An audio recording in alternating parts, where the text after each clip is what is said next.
The first matter for the sisters' service is the children's work. All the churches must have a children's work. In carrying out this work, we need to pay attention to a few principles. 1. Appoint.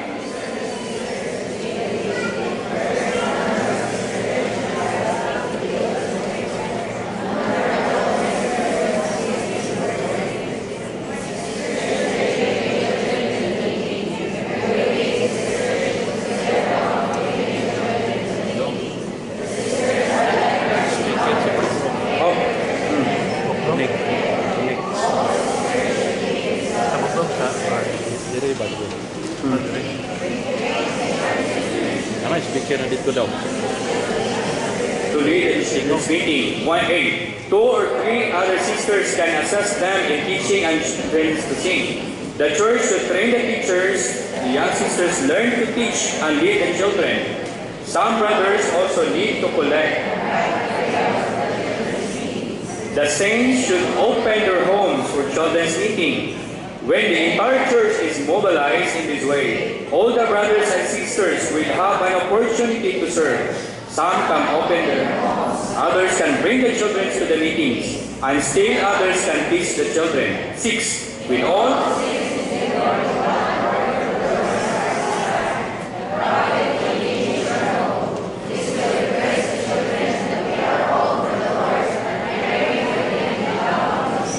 Amen. So, wala siya compensation pero sa Ginoo dunay value mga igsoon.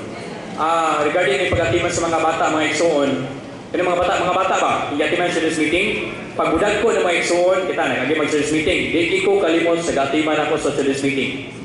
Kana yung gatimanan, training naman na, mag-full time na na, musulti din yung ginanga, salamat Diyos inyong pag-atiman. Kaya kami, makita mo ba, ang gibugaton ba? Di ba, dabi ka, ang mabati imong kalipay, kaya dabi ka, makita mo ang imong gatimanan sa bata service meeting, karon nag-serve full-time, lifetime. Di ba, bakit na mga isang dili? Apil, di ba? Ang imong kalipay ba, salamat sa Ginoo, doon na ginagpabilin sa akong gatimanan. Kaya bilang mo training, magamit ka, praise the Lord. Unang makuha ang nato ng aluan mga igsoon. Then sabi, the second matter for the sister service to recover the dormant saints. 1. The sisters should use every means. The dormant sisters. Then the sisters can invite the dormant sisters to their homes and have a time to fellowship, have tea and snacks, and sing some hymns. In other words, fellowship without formality. We believe this will stirs up. And then 3. If we are able to stir up the sisters,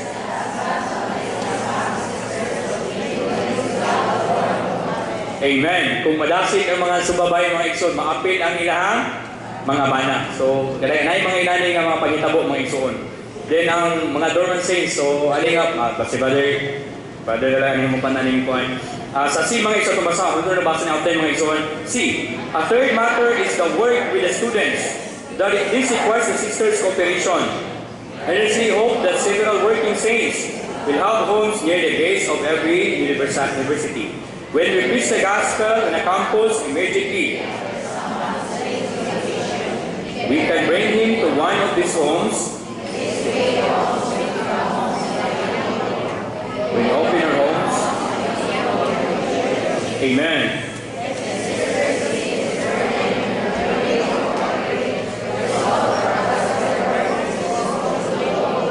Amen. So, ang gibtaga, ibukaton po din kalabot ni sa mga eskwelahan ba? Kung naman din ni mga igsoon nga doon ay balay doon eskwelahan, mas mayo nga itong buksan kay doon ramang good. So, kasi natin sa unag, sa eskwelahan na may balay sa igsoon, doon raman. Dito may magtapok, mag-permitting. Kaprayer ba, kay doon raman. So, gibuksan man po sa igsoon. So, nga paagi, ma-intensify, mapakusgan ang buhat sa mga estudyante. Then, ang gipakita ko din kini sa labi na practice sa mga nato ning opinions din ang pagatiman din may bilang igo nga ga-open ta balay na pagkaon ta mas more do na po'y pangalagan sa pulong. Kaya sa graan man gud pinag-open sa balay la busy kay ta at iman pagkanon lang man okay na bitaw ta. Pero ang punto pud mga igsoon mo apil pud og pagdasi ba pagpamulong ang igsoon nga nag-open sa balay. Kaya nga mga igsoon, book up ang kasinatian dito sa mga working saints na namang nag-open sa balay. Maminaw bigyan ng mga estudyante. Makaingon bigyan sa wow, ingani giday ang kasinatian nila. Ikaw ba makita ko nimo. So sinani nga bahay mga igsoon mapagbugatan ug mapanindot ang buhang madubol ba. Mabubalay ang work sa campus. So kinahanglan na gina ang mga estudyante, ginikanan, apil, mga full-timers. Then sa fourth, ang ikaapat mga igsoon. Fourth, the sisters should learn spiritual nursing mothers. 1. As group of young people are baptized, their parents may not be able to render them adequate shepherding. 2. The young brothers and sisters will need spiritual mothers and who seek the Lord's leading to help and lead them spiritually. 3. The sisters can shepherd them.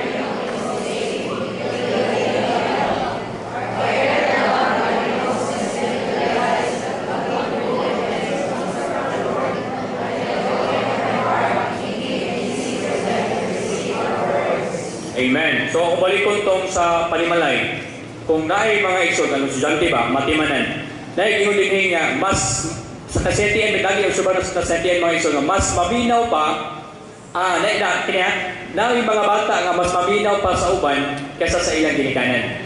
Labi na, something spiritual.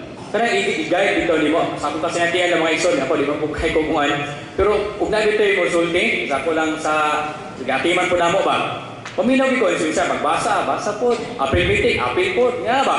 So kung inani ko na yung tinagdan sa mga isang babae, makita bitaw ni niya nga punto, nga unay, labinag na inyungan, ilagay ng dumdumon mga isuon. Ano bang mabati nila, kini something, mga ekspertahon nga butang, balipay din sila.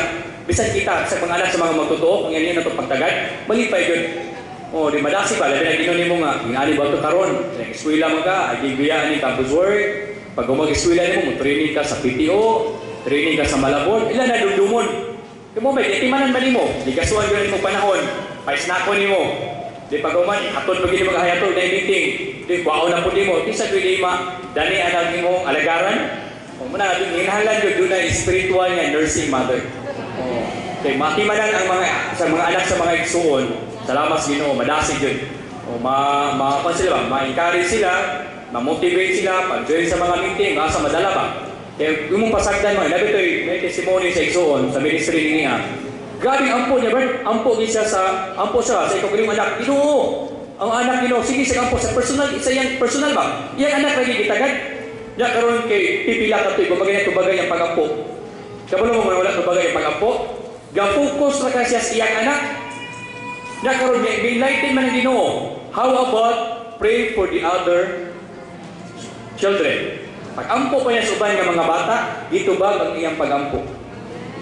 Sa point mga igsoon, doon na tayo pagtagal sa mga bata, doon na tayo ganyan, pag-ampo, pag-gasto, ano ba?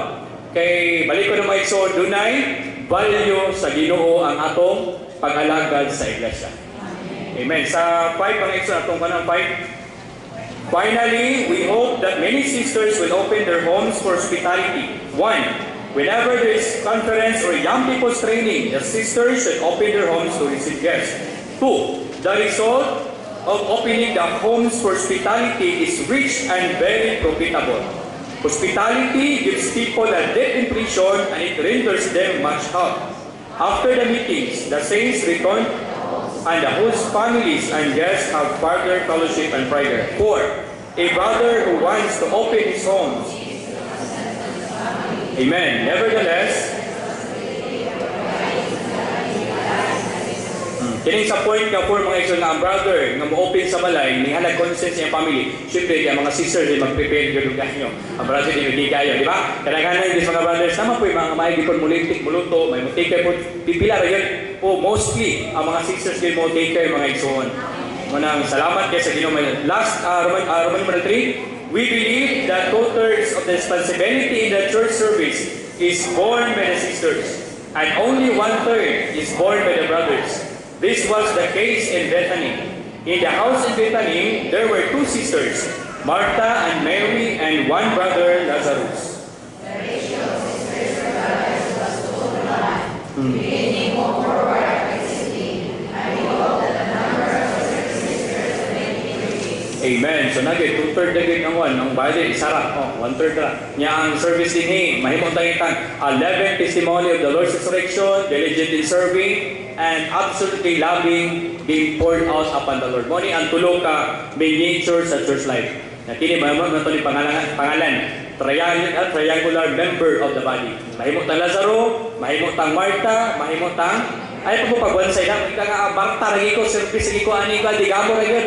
Pag ikaw mag-share na, kay dahil pinungsod, ikaw na adi sa magdigamo, prepare sa likod, dili na. Mahimong tang Marta mag-serve. Then mahimong pong Mary o maminaw, pulong din apoy Lazaro.